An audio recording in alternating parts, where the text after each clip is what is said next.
CPI party స్థాపించి 100 సంవత్సరాలు పూర్తయిన సందర్భంగా మంచిర్యాల జిల్లా రామకృష్ణపూర్లో భారీ బహిరంగ సభ నిర్వహించారు. ఈ కార్యక్రమానికి రాష్ట్ర నలుమూలల నుండి సిపిఐ నాయకులు హాజరయ్యారు.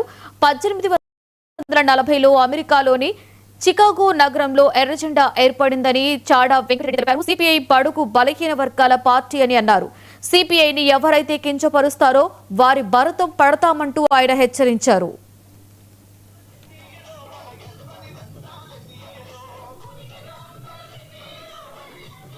అందులో కోలాట బృందం, డప్పుల వాయిద్యాలు, ఎర్రజెండా సంబంధించినటువంటి మరి వాలంటీర్లందరూ, పార్టీ కార్యకర్తలకు అందరూ కూడా నా వైపు నుంచి సిపిఐ జాతీయ రాష్ట్ర వైపు నుంచి కూడా ఉదయపడినటువంటి శుభాకాంక్షలు, అభినందనలు, నమస్కారాలు తెలియపరుస్తా ఉన్నాను.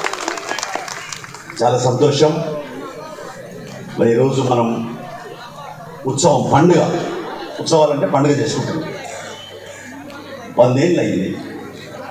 మరి మన కళాకారులు అందులో జగన్ ఇంకా ఇతర కళాకారులు అందరూ కూడా పాటలు పాడినారు. జగన్ ఆనాటి నైజాం రాచక వ్యవస్థలో పోలీస్ పటేలు పటవారీల అణచివేత ఎట్లా ఉండేది, ఇలాంటి దురాఘాతాలు ఉండేది ఆయన గొల్లసుద్దు ద్వారా వివరించారు. అనేక పాటలు కూడా పాడినారు. అంటే కమ్యూనిస్టు పార్టీ పుట్టుకే బడుగు బలహీన వర్గాల హక్కులను కాపాడేందుకు. వాళ్ళని ఎవరైతే కించపరుస్తారో, ఎవరైతే వాళ్ళను నీచంగా చూస్తారో వాళ్ళ భర్తం పట్టేటోళ్ళే ఎర్రజెండా పార్టీలోను, వాళ్ళ పైన పోరాటోళ్ళే ఎర్రజెండా పార్టీలోను.